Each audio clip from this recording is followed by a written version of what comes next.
Hello friends, स्वागत करुछि Hollywood fans YouTube channel रे। पुणी एक फ्रेश एपिसोड रे। एपिसोड रो नाम हेउछि महादेवंकर प्रिय फूल। जदि शिवरात्रि दिन भगवान शिवंकु यही फूल सबु अर्पण करुछंती तेबे आपणकर समस्त मनस्कामना निश्चय पूरण हेब। मार्च 4 तारिख सोमवार पड़ुछि महाशिवरात्रि। एहाकु आमे जागर बोली मध्य कहि थाउ। शिवरात्रि दिन बहु लोक उपवास करंती। रातिरे उजागर रही महादीप उठिबा पर्यंत मंदिर परिसर रे दीप जाली देवदेव महादेवंक आराधना करिथांती।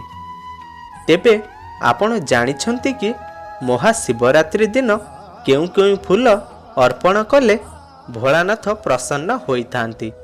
तो चलंतु जानिबा केउ केउ फूल शिवंकर अति प्रिय अटे, जहाकू आपण अर्पण करिबा द्वारा आपणकर समस्त मनस्कामना पूर्ण हेब। तेबे संपूर्ण विषयटी आरंभ करिबा पूर्वरु जदि आपण माने आम चैनल को सब्सक्राइब करि नांती ताल तळे थिबा नाली कलर सब्सक्राइब बटन को क्लिक करी सब्सक्राइब करि नियंतु एवं पाखरे आस्तुवा बेल आइकन को मध्य प्रेस कर दिंतु, जा फल आमे डेली अपलोड करथिबा समस्त वीडियोर नोटिफिकेशन आपण माने सर्वप्रथमे पाई परिबे। प्रथमे आसुछि चंपा फूल। महादेवंकु चंपा फूल चढ़ाइबा द्वारा जीवन रे सुख समृद्धि वृद्धि पाइब। एही फूल जदि आपण शिवरात्रि दिन भगवान शिवंकु अर्पण करिवे आपणकर समस्त मनस्कामना निश्चय पूर्ण हेब।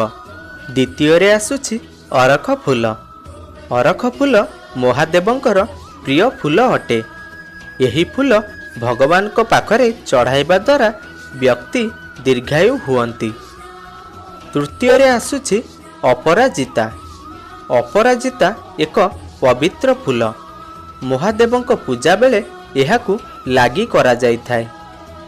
चतुर्थ रे आसुछि कन्यर फूल। कन्यर फूल भगवान को चढ़ाइबा द्वारा अत्यंत सौभाग्य प्राप्ति होइथाय। आपणक जीवन रे सुख समृद्धि लागी रही थाए। पंचम रे आसुछि मल्ली फूल। भगवान शिवंकु मल्ली फूल चढ़ाइबा द्वारा पाप बा दोष क्षमा होई जाइथाय।